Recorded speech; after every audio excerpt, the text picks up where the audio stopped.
Continuamos en Verde que te quiero verde, con Yayo Herrero, que está en nuestros estudios. Presentar a Yayo es un placer, en un programa pues un poco pequeño, que llevamos año y medio, pero modesto, pues es un placer y un honor, ¿no? Tenerte hoy aquí, Yayo.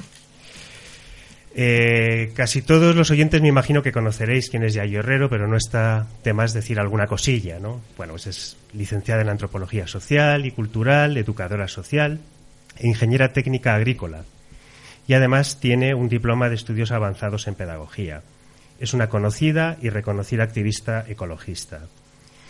Yayo Herrero ha sido co-coordinadora de Ecologistas en Acción hasta diciembre de 2014, me parece, después de 9 años, y desde enero de 2012 es la directora de FUEN, la Fundación Hogar del Empleado, y también es tutora del Máster en Educación y Sistemas Complejos en la UNED. Sus temas de trabajo son la ecología social y el feminismo, especialmente el ecofeminismo, cuestiones sobre las que ha impartido infinidad de conferencias, ha escrito muchísimos artículos, ha participado en libros, en fin, buscar en Google y os quedaréis apabullados. Bienvenida, Yayo. Bienvenida y sobre todo muchísimas gracias. O sea, para mí es un gusto poder compartir así este rato con vosotros. Pues para nosotros es estupendo. Bueno, yo creo que para empezar la entrevista, así de sopetón, en primer lugar deberíamos hablar sobre esta tremenda crisis, ¿no? que nos preocupa a todas y que nos afecta como mínimo desde 2008. Ya van casi 7 largos años, ¿no? En los que las políticas aplicadas no han surgido efecto. ¿Crees que hay una salida ecológica a esta crisis sistémica? Sí. Yo más bien lo que creo es que no hay ningún tipo de salida si no es ecológica. Quiero decir que en los últimos años hemos hablado de crisis cuando explota la burbuja inmobiliaria, cosa que por otro lado se venía anunciando desde hace muchísimo tiempo. Y cuando explota la burbuja inmobiliaria hablamos de la crisis como el desmoronamiento de todo ese castillo de naipes de deudas que se habían venido conformando durante todos estos años del boom, sobre todo entre 1995 y 2007, ¿no?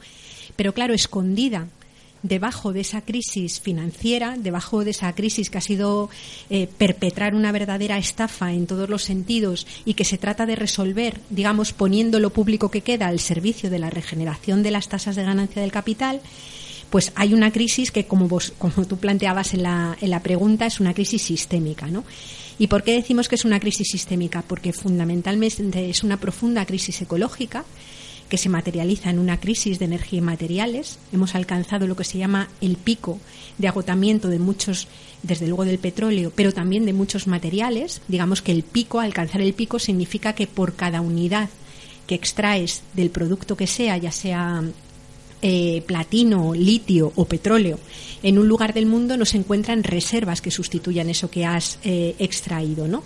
En un mundo que podría decirse que come petróleo. Además, nos encontramos con el problema del cambio climático, que es como si fuera el cambio en todas las reglas del juego que organizan lo vivo y que lo que hace es forzar los cambios en una naturaleza que se autoorganiza. Cambian las formas de realizar o los ritmos de fotosíntesis, cambian de alguna manera las dinámicas en los ciclos del carbono, pero también del fósforo, que intervienen de forma directa en la reproducción de las plantas y la agricultura. Cambian las composiciones de la atmósfera, la temperatura media global, es decir, cambia precisamente todo aquello sobre lo que se sostiene la especie humana, ¿no? Y nuestra especie pues no habitaba en el planeta en nuestros momentos en los que la composición de la atmósfera no era esta, ¿no? Hablamos de pérdida de biodiversidad, hablamos de dificultades para muchas personas para encontrar agua potable, problemas de sequía en montones de lugares. Hablamos de un profundo riesgo químico, es decir, hay muchísimas personas que estamos diariamente sometidas a una verdadera ducha química de productos que son ajenos al conjunto de la vida, son los productos que se llaman xenobióticos y que en muchos casos ni siquiera se sabe cómo van a afectar. Es decir, que nos encontramos con todo ese marco de crisis ecológica que lo que hace es poner en solfa aquello material o parte de aquello material en lo que se sostiene la vida humana. Si a eso le añadimos que se han profundizado las desigualdades en todos los ejes de dominación, en el eje de clase, en el eje que tiene que ver con la dominación patriarcal o el eje, digamos, en esta relación que el heteropatriarcado sostiene en la sociedad, ¿no? Han aumentado todos los problemas de exclusión, diferencia también por causas étnicas, es decir, se profundizan estos ejes, nos encontramos con una situación de verdadero polvorín, ¿no? Y para complicar más aún la cosa, es que además el cambio es urgente, es decir, de no salir ecológicamente de la crisis, puede que llegue un momento en el que no haya recursos físicos para transitar a un modelo sostenible en el que pueda sostener a la mayoría de las personas, ¿no? Por tanto, si podemos salir de esta situación cubriendo las necesidades de la mayor parte de la gente, solamente puede ser por una vía ecológica, que sea la de ajustarse a los límites que tiene la naturaleza. No hay otra forma. Si no nos ajustamos a esos límites, la única salida que tendrá esa crisis es lo que algunas personas denominan una salida ecofascista. Es decir, que quien tiene poder económico, político y militar siga sosteniendo sus estilos de vida a costa de que cada vez más gente quede fuera, como ya, pues, digamos, los países de la periferia llevan años viviendo y aquí los empezamos a sufrir también. Ángel. ¿Qué modelo social ofrece el ecologismo? ¿Y en qué se puede diferenciar entre el comunismo y el capitalismo, sobre todo el actual, claro? Pues a ver, empezando por las diferencias con el capitalismo, digamos que el ecologismo y el capitalismo son radicalmente antagónicos, es decir, se oponen esencialmente. El modelo económico capitalista es un modelo que en lo teórico se sostiene necesariamente por el incremento constante, digamos, de la obtención de beneficios. Y esa obtención de beneficios en el modelo productivo actual está directamente correlacionada con una extracción de materiales y una generación de residuos creciente. Luego, en lo teórico, de alguna manera, es antagónico. Y en la práctica, como tú señalabas en la pregunta, sobre todo a raíz de la aplicación del programa neoliberal, es aún más antagónico. Es decir, porque se ha producido una aceleración brutal de la presión sobre los recursos de la naturaleza, a la vez que han ido creciendo también las poblaciones humanas con unos niveles de desigualdad y de impacto radicalmente distintos, ¿no? Por tanto, en capitalismo, lo que es la definición teórica y la práctica, yo diría un antagonismo radical. En cuanto al comunismo, digamos que si nos referimos con comunismo a su aplicación práctica en los países del llamado socialismo real, también existe un antagonismo importante. ¿Por qué? Porque aunque los países del socialismo real ponían un cierto énfasis en la distribución de la riqueza, en realidad mantenían exactamente el mismo modelo productivo del capitalismo. José Manuel Naredo, por ejemplo, un economista ecológico, dice que si demostraron algo los países del socialismo real fue básicamente que era imposible construir algo alternativo al capitalismo si se basaba en el mismo modelo productivo. Ahora bien, si hablamos un poco del sostenimiento teórico y de la construcción teórica del comunismo, es decir, no hablo de la aplicación de lo que fueron en los países soviéticos, el ecologismo encuentra sinergias muy interesantes con el comunismo, porque el comunismo lo que habla, es decir, es de la vida en común, es decir, tiene una relación y una concepción clara de que la vida humana solamente se da en relaciones de interdependencia, que unos seres humanos dependemos de otros y a la vez dependemos de unos recursos escasos. Por tanto, lo que teoriza en muchos casos y algunas prácticas de vida en común o de comunismo libertario que han sido conocidas, lo que hablan es directamente de construir un modelo de vida en el cual todas las personas quepan, mantengan relaciones de cooperación, apoyo mutuo e interdependencia basada en esos recursos escasos. No sé si... No, está estupendamente. Se ha entendido. Sí. Claro, esto nos lleva también a un tema que tiene mucha relación, ¿no?, con el tema de los modelos productivistas, ¿no?, que es el decrecimiento, que es una propuesta pues muy provocadora en estos momentos, ¿no?, que pone en tela de juicio ese pensamiento económico hegemónico de crecimiento ligado a un desarrollo infinito, con unos límites del planeta bien claros, ¿no? Y a pesar de que somos muchas las personas que este concepto nos gusta, nos interesa y creemos que merece la pena profundizar en él y llevarlo a cabo, sin embargo, es cierto que es un concepto bastante complicado, ¿no?, de explicar y de llevar sobre todo a la práctica. ¿Cómo podríamos introducirlo en el debate económico y político, en la agenda de la economía actual? ¿Y cómo podríamos elaborar un mensaje medianamente sencillo y comprensible para el común de los humanos? Sí. Que digan, ostras, esto puede estar muy bien. Sí. A ver, yo creo que con el tema de la propuesta del decrecimiento que tú lo señalabas, decía Serge Latouche, que fue cuando empezaron a utilizarlo sobre todo los franceses y los italianos, decía, el decrecimiento en realidad es una palabra bomba.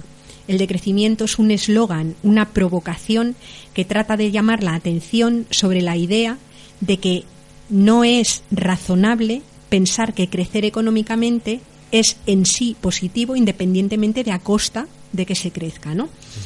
O sea, el modelo económico capitalista lo que ha hecho ha sido reducir el concepto de valor al concepto de precio. Es decir, solamente tiene valor dentro de nuestro modelo económico aquello que puede ser expresado en términos monetarios. Lo que dice la economía política y también la economía feminista es que hay muchos elementos, muchas cosas fundamentales para la vida que no pueden ser expresadas en términos monetarios. Ni la polinización, ni el ciclo del agua, ni el parir, ni una vejez que merezca la pena vivirse se le puede colocar un precio, aunque nos encontremos con propuestas marcianas de todo tipo que traten de comercializar cualquier cosa, ¿no?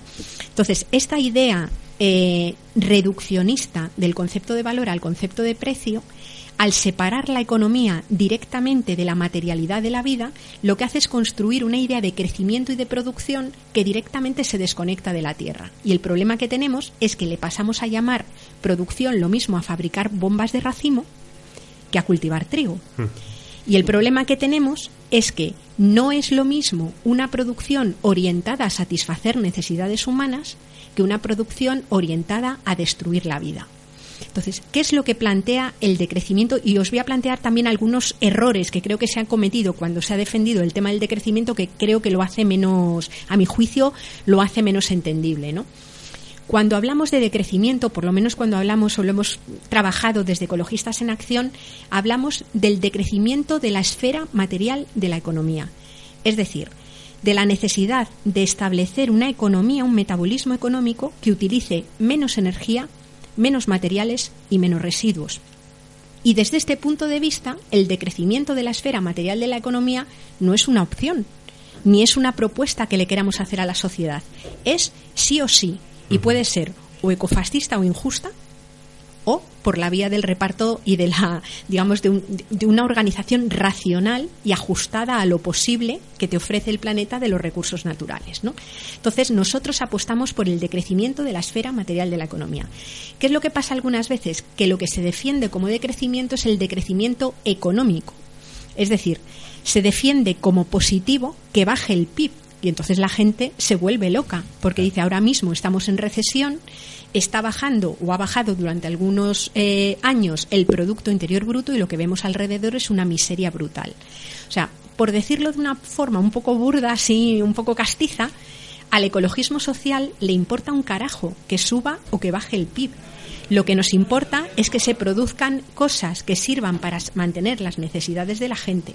Entonces, si de repente subiera el Producto Interior Bruto porque la economía se construye a partir de la agricultura ecológica de la instalación o de la transición a las energías renovables porque se construyen placas solares o molinos, o basada en la rehabilitación, por ejemplo, energética de edificios, no sería ningún problema ese incremento de Producto Interior Bruto.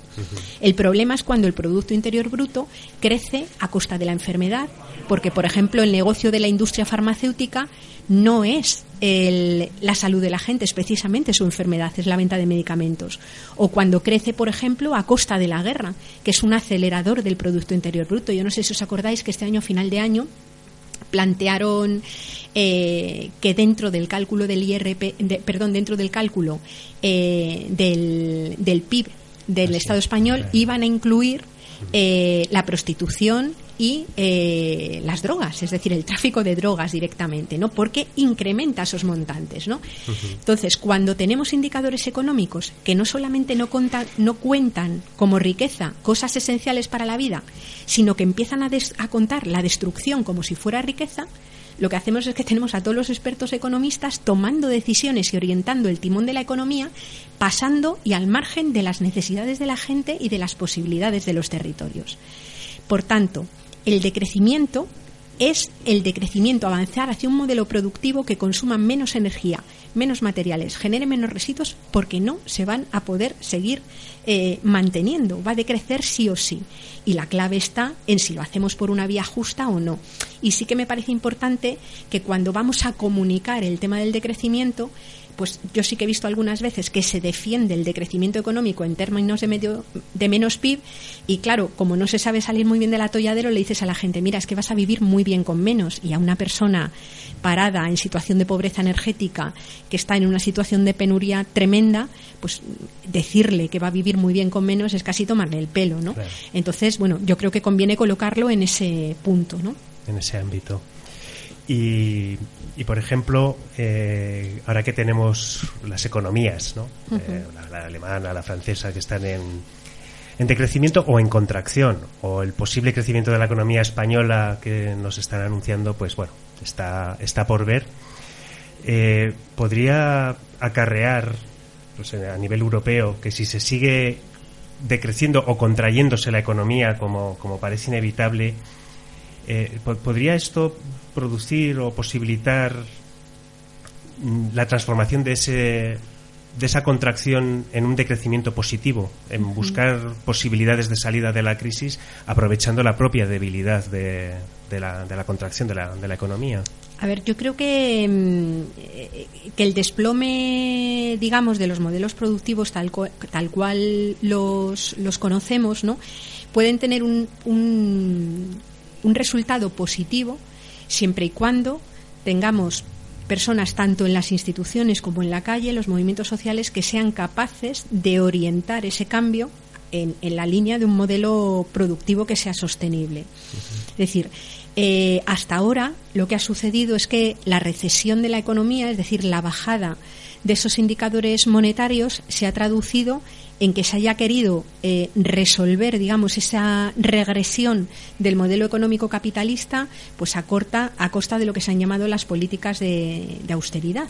Es decir, que es básicamente empezar a detraer un montón de recursos que son de todos y de todas y que cubrían parte de la solidaridad pública, y a colocar todas esas cosas que no se pueden dejar de hacer porque las personas mayores no pueden dejar de ser cuidadas y los niños y las niñas tienen que comer. Cuando ya no tienen becas de comedor, no tienes ayudas a la dependencia y tal, todo eso cae dentro de las casas, y ahí, con las relaciones patriarcales, son mayoritariamente las mujeres las que están cargando con una buena parte de esos ajustes en un espacio invisible a la economía como es el entorno privado de los hogares, ¿no?, que por otra parte en muchos casos son las grandes corporaciones del patriarcado.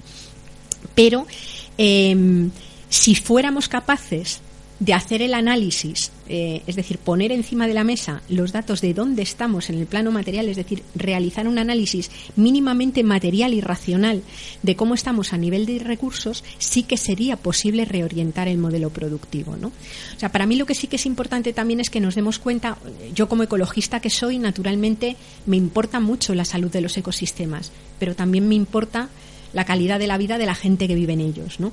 Entonces, muchas veces lo que vemos es que en momentos de recesión los indicadores ambientales mejoran.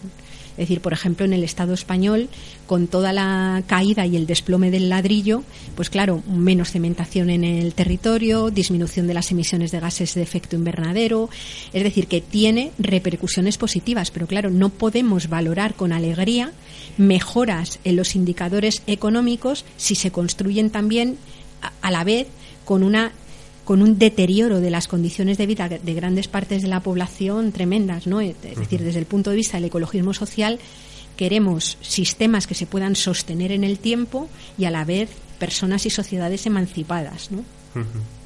Marc, tú quieres preguntar algunas cosillas, ¿no? Bueno, estamos pudiendo comprobar que el ecologismo es muy amplio y vemos que tiene muchas más perspectivas y que abarca mucho más de lo que las personas que no están tan cerca del ecologismo como nosotros se pueden imaginar, que muchas veces se le confunde con el medioambientalismo, con protección al medio ambiente, y realmente estamos luchando por algo mucho más grande. Entonces, en cuanto a género y diversidad afectivo-sexual, ¿cómo podríamos definir el ecofeminismo? A ver, el ecofeminismo es un movimiento social y a la vez una corriente de pensamiento que básicamente lo que defiende es o en lo que se basa más bien es en el diálogo y en la construcción colectiva que puede haber entre un movimiento que es el ecofeminista y un movimiento que es el feminista, ¿no? El movimiento ecologista y el movimiento feminista, teniendo en cuenta que en este diálogo estamos hablando de diálogo, es decir, ninguno de los dos movimientos puede pasar por encima o suplantar al otro, ¿no? ¿Por qué? ¿Qué es lo que plantea el ecofeminismo? Pues que los seres humanos, digamos, tenemos como dos bases materiales esenciales. Una es nuestra dependencia de la naturaleza, que es el tema del que se ha ocupado más el ecologismo, y la otra base material es la que viene dada por el hecho de vivir encarnados y encarnadas en cuerpos que son vulnerables, que son finitos, que son inmanentes y que, por tanto, nos hacen radicalmente dependientes de las otras personas. Lo que plantea el ecofeminismo es que cuando analizamos el modelo social, el modelo cultural y el modelo económico hegemónico, nos encontramos con que probablemente y en muchos casos las mismas causas que deterioran y hacen imposible el mantenimiento y la regeneración de los procesos naturales se encuentran detrás de la subordinación que históricamente han tenido las mujeres en las sociedades patriarcales, y que también muchas de las propuestas que se hacen en todos los ámbitos entre el movimiento ecologista y el movimiento feminista son muy coincidentes, ¿no? Digamos que aportan un análisis material muchísimo más completo a lo que había sido normalmente la economía política y los movimientos de izquierda. Pero específicamente el movimiento ecologista, abanderada de los derechos humanos, ¿qué es lo que le puede aportar específicamente al feminismo?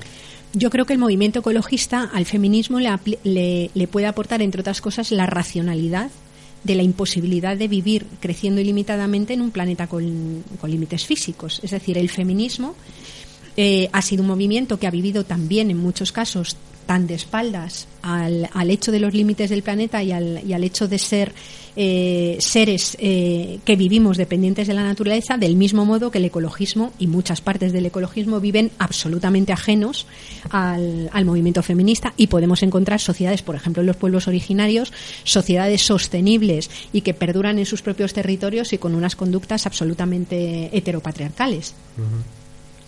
Y en muchas ocasiones hay muchas mujeres concienciadas con el feminismo, porque son las que están atacadas precisamente por este patriarcado y por este machismo. ¿Cómo podemos conseguir convencer a los hombres de que este ecofeminismo es tan imprescindible en nuestra sociedad, para que dejen de utilizar estas jerarquías y estas conductas discriminadoras contra la mujer y conseguir una sociedad igualitaria, deseable, en la que podamos vivir todos en respeto y en igualdad. ¿Cómo podemos conseguir convencer a los hombres? Sí, a ver, yo creo que por un lado, como en cualquier eje de dominación y cualquier situación de subordinación, hay una vía que es básicamente la de la lucha, y es impepinable, porque es real que hay un conflicto, como hay un conflicto de clase, ¿no? Y normalmente los colectivos o los sectores que tienen privilegios no los quieren soltar así como así, ¿no? Pero dentro de esto hay que decir que yo creo que nuestra cultura, igual que vive absolutamente de espaldas al hecho de que somos seres dependientes de la naturaleza y ha elevado una tremenda pared entre los seres humanos y el resto del mundo vivo, también ha elevado una pared enorme entre los cuerpos en los que vivimos encarnados y el resto de la cultura, ¿no? Entonces, yo creo, o al menos en mi experiencia, cuando compartes espacios donde mixtos, y por ejemplo el movimiento donde yo me encuentro es un movimiento donde conviven hombres, mujeres y personas también con otras orientaciones y otra diversidad sexual, ¿no? Sí que es importante que hagamos esa tarea de deconstrucción, porque es que a muchos hombres se les olvida que viven también encarnados en cuerpos vulnerables, que son dependientes, se les olvida que la vida no se puede mantener si no hay quien cuida a la primera infancia, a las personas mayores o a quien tiene diversidad sexual, es decir, que la vida es dependiente en toda su existencia, pero sobre todo en algunos momentos del ciclo vital, ¿no? Es decir, que a mí en mi experiencia, cuando tienes tiempo para plantearlo y podemos superar esta idea preconcebida y además hegemónica de que el feminismo viene a ser como el machismo pero al revés, se puede trabajar bastante. Y luego, por otro lado, es que el patriarcado también machaca a los hombres. Es decir, el patriarcado tiene una exigencia sobre las emociones y sobre los hombres que son brutales. Ahora mismo, con todo el tema de la crisis, hay personas que están trabajando con colectivos de hombres que han quedado parados, y como resulta que, digamos, el papel que les otorga, les legitima y les genera autoestima y valor social en el entorno en el que viven es ser el modelo del aportador, del ganador del pan, en el momento en el que no tienen esa posibilidad de cubrirlos, entran en unas situaciones absolutamente depresivas, ¿no? Y los hombres pues están exactamente igual de dotados para la ternura y para disfrutar de un montón de cosas que el resto de los seres humanos, ¿no? Y bueno, pues que el patriarcado también machaca mucho a los hombres. Mira, se suele decir que ¿tenías alguna más? Perdona. Sí. Vale. Hablando más de diversidad afectivo-sexual, muchas veces tendemos a las dicotomías, bueno, malo, heterosexual, homosexual, y realmente hay muchas más orientaciones sexuales, hay más identidades de género. Entonces, mi pregunta es, ¿cómo relacionarías tú la diversidad afectivo-sexual y de género en el ecologismo? Sobre todo porque actualmente hay muy poco o nada escrito, muy poco discurso creado en torno a una diversidad afectivo-sexual y de género en ámbito ecologista. Y también si has encontrado discurso en tu experiencia como activista ecologista y feminista de realidades no heterocentradas, es decir, no heterosexuales, o de identidades trans, como son las personas transexuales o transgénero. Si has encontrado y cómo se han integrado esos discursos lésbicos, esos discursos transexuales en el feminismo, en el ecologismo. A ver, yo creo que en el feminismo está muchísimo más avanzado que en el ecologismo. Yo en el ecologismo conozco muy poco y creo que el ecologismo, le falta recorrido, reflexión en torno a estos temas, ¿no? Y digo al ecologismo y a mí misma, que trabajo en el feminismo, ¿no? Yo tengo más algunas intuiciones y muchas dudas, ¿no? Por un lado, creo que hay hay recorridos, digamos, de conexión clara, ¿no? Digamos que un elemento básico de supervivencia y de adaptación y de regeneración de los sistemas naturales es la diversidad. O sea, la idea de la diversidad es central para el mantenimiento de la vida, ¿no? Y la diversidad abarca los ecosistemas, abarca las especies y abarca también la dimensión intraespecie, ¿no? Y como seres humanos que somos, que no trascendemos, digamos, que queremos cargarnos, digamos, esa barrera que se ha establecido entre la naturaleza y la cultura, hay un hilo de continuidad entre la diversidad de comportamientos y la diversidad natural, ¿no? Yo creo que ahí hay un tema para tirar. Creo que además todo lo que aporta la reflexión en los colectivos LGTB y en general toda la teoría queer es súper útil para trascender un modelo binario que es profundamente dañino y que además es el eje que permite sostener un sistema dominador, muy destructivo, ¿no? Hablamos de las dicotomías mente-cuerpo, de las dicotomías naturaleza-cultura y dentro de esas dicotomías también la naturaleza-mujer. Hombre-mujer, perdón.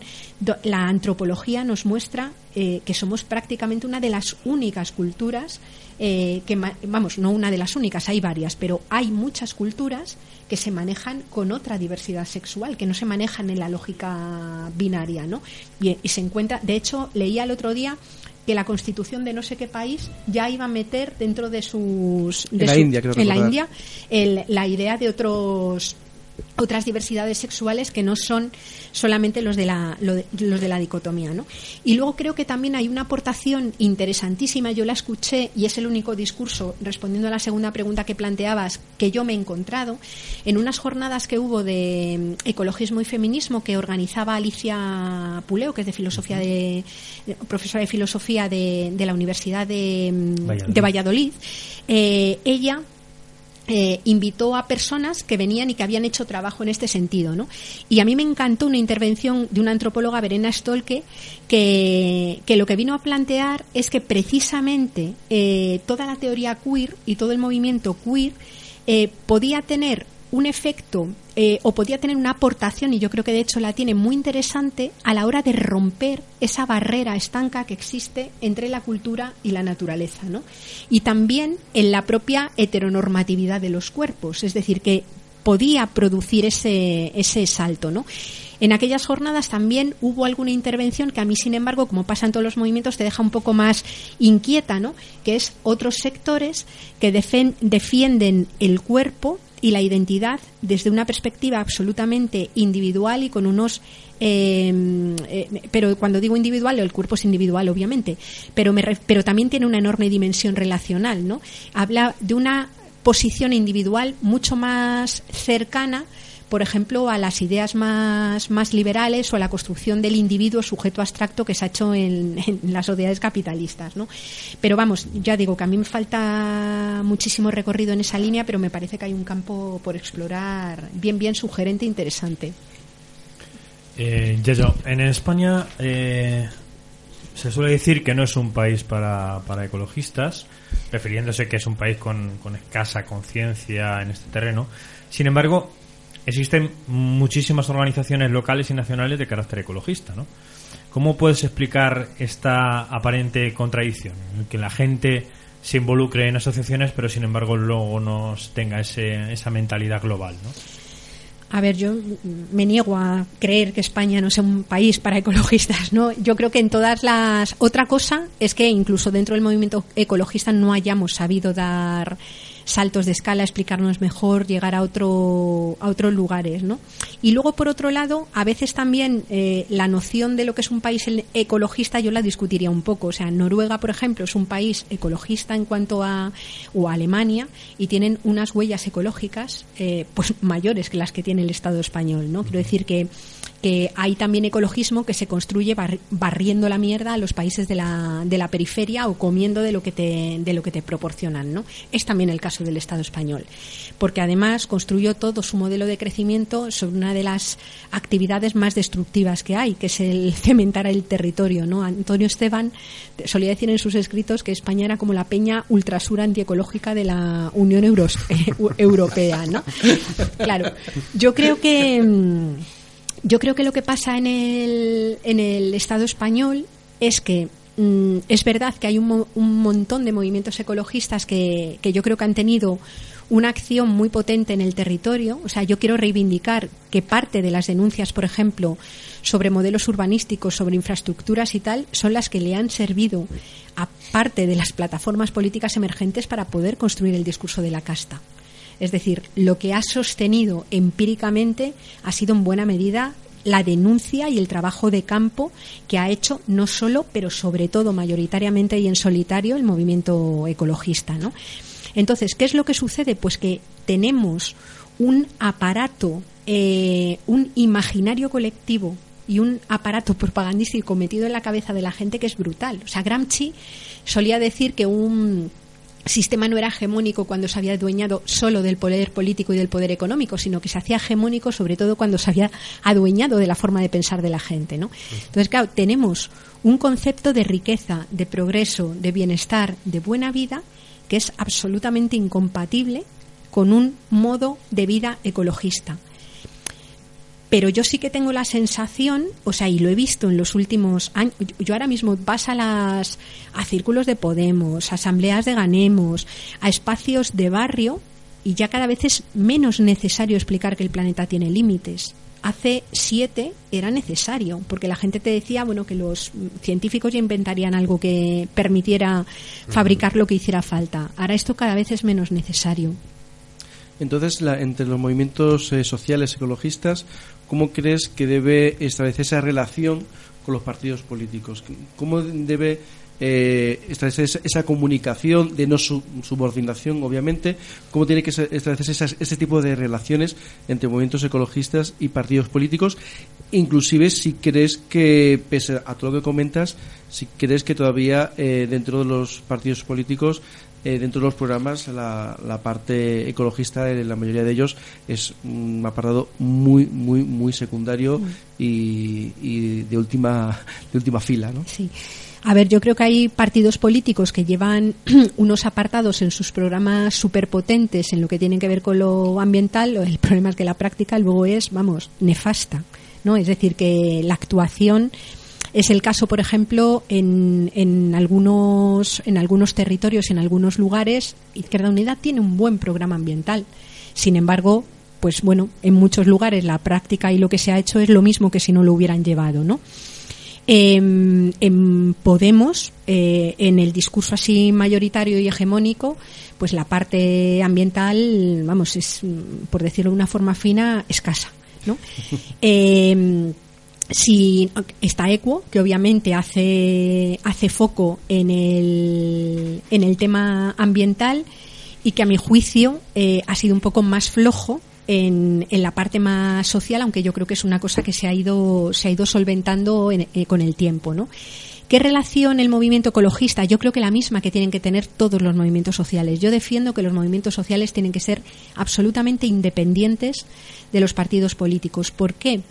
Bueno, cuando confrontas con ellos, es decir, cuando tenemos gobiernos como los que tenemos ahora, que son biocidas, ecocidas y, de todo, obviamente la situación tiene que ser de conflicto. Pero incluso en el caso hipotético de que a las instituciones llegaran partidos políticos que tienen práctica, voluntad política de hacer las cosas de otro modo, el hecho de que exista contrapoder organizado en la calle es básico como principio de precaución y como ayuda.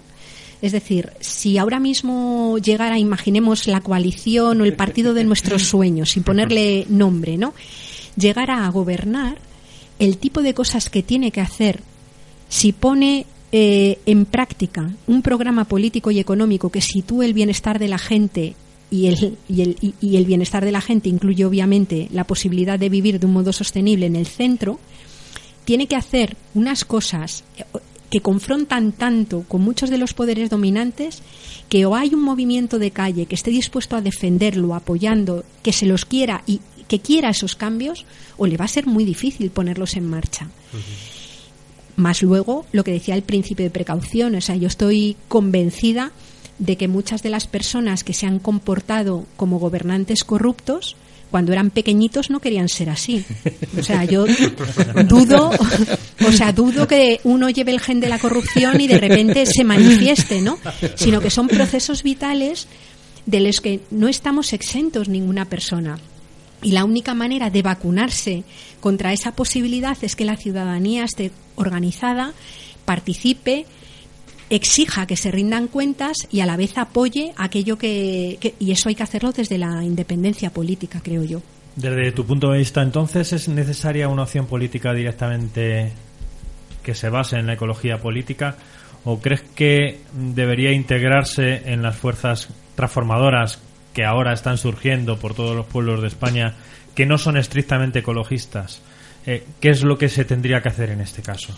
A ver, yo no me atrevería, me parece muy osado por mi parte decir cuál tiene que ser, ¿no? Yo creo que ambas cosas son necesarias. O sea, es necesario que aquellas opciones políticas que no están definidas como una opción directamente ecologista incorporen estos principios en sus programas, pero los incorporen porque no van a poder hacer otra cosa, porque es imposible pensar en reconvertir el modelo productivo si no eres consciente de los materiales que tienes para poder hacerlo, ¿no?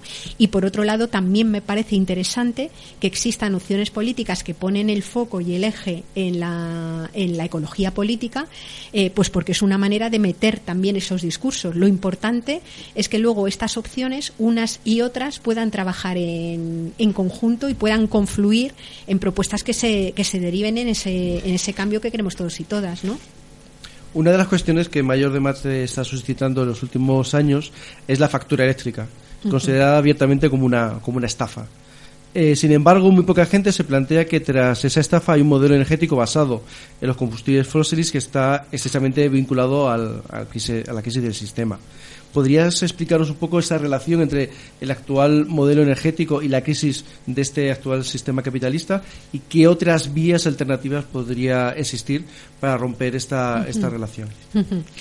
Habíamos comentado al principio, había hablado del tema del pico del petróleo, es decir, ese momento en el que hemos llegado a una situación en la que por cada barril de petróleo que se extrae en un lugar del mundo no se encuentran reservas para sustituirlo.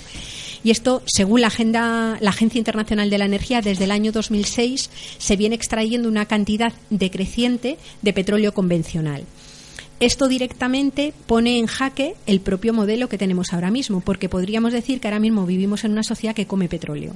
La producción industrial de alimentos, pensemos en una ciudad como Madrid, con todo su área de influencia urbana. Es que en una ciudad como Madrid prácticamente no se produce nada que sirva para estar vivo. Entonces, que podamos mantener una megaciudad como esta y como las que existen, donde está hacinada la mitad de la población mundial, es dependiente de que tengamos un suministro creciente de energía fósil que además sea barata. Es decir, en este momento el precio del petróleo ha bajado por una menor demanda, digamos la contracción de la economía china y también por procesos más de corte geopolítico para cargarse el fracking que amenazaba y todas las historias que hay con Venezuela, pero lo cierto es que nos encontramos con esa situación, ¿no? Y las energías renovables y limpias son energías que pueden permitir sostener la vida de la mayoría de la gente, pero desde luego con unos niveles de consumo radicalmente más bajos. Por tanto, el modelo productivo que hemos tenido hasta ahora no va a poder continuar mucho tiempo. Es decir, no se va a poder salir de la crisis por la misma vía que permitió construir el sistema de bienestar, que por otro lado solamente fue bienestar en Europa, después de la Segunda Guerra Mundial. El tiempo nos apremia, nos van a dejar hasta y 5, justito, y queríamos terminar la charla contigo con que nos dieras la posibilidad de un mensaje de vitalidad a este proyecto emancipador para la humanidad que es el ecologismo. Sí, ¡pum!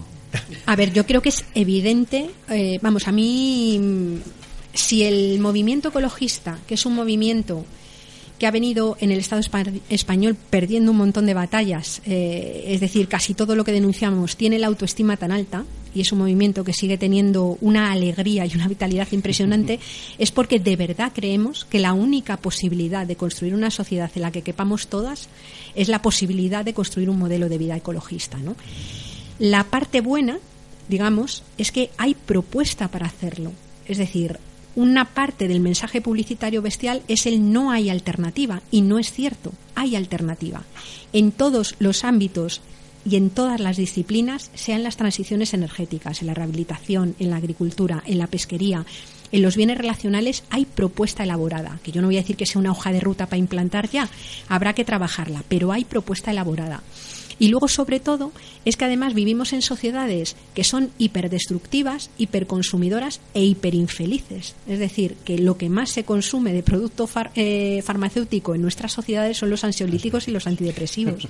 Es decir, es que el ecologismo y una vida buena, más tranquila, más lenta y más basada en lo relacional proporciona una fuente de sentido vital inagotable, ¿no? Es decir, que, entre otras cosas, vivir de un modo ecologista es vivir muchísimo más feliz. Bueno, pues hasta aquí hemos llegado de esta entrevista. Muchas gracias, Yayo. Muchísimas gracias a vosotros. Muchísimas gracias. Muchas gracias. Nos vamos terminando.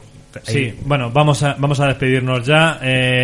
Anunciar la próxima sesión del Club de Lectura. Sí, comentar de muy rápidamente. Primero, dar las gracias a la antigua sede donde nos acogía, que era la Cueva de la Tina. Muchísimas gracias, porque nos mudamos este martes que viene a Sabia Solar, que está en la calle Escuadra número 11, y el libro que vamos a debatir es un libro de Florent Marcellesi, que es Cooperación al Postdesarrollo, bases teóricas para la transformación ecológica de la cooperación al desarrollo. Va a ser un debate muy muy interesante. Invito a todas las oyentes y a todos los oyentes que vengan a las 7 a la calle Escuadra número 11 en Sabia Solar, que tendremos la siguiente sesión del Club de Lectura Petra Kelly.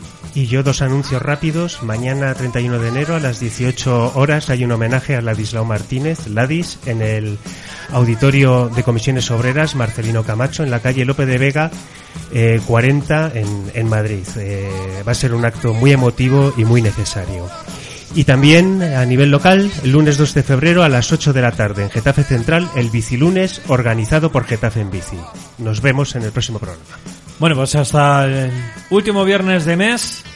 Hasta luego, que paséis buena tarde, buen mes, y nos escuchamos en el próximo final de febrero.